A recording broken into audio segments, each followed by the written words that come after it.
بسم اللہ الرحمن الرحیم۔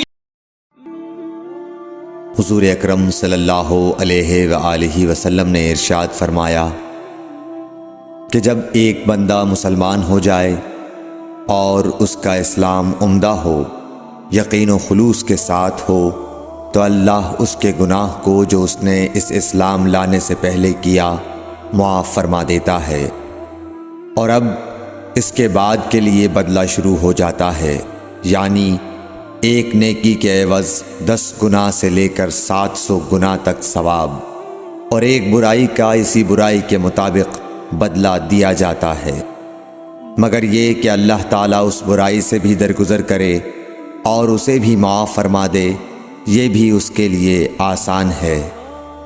صحیح بخاری حدیث نمبر 41۔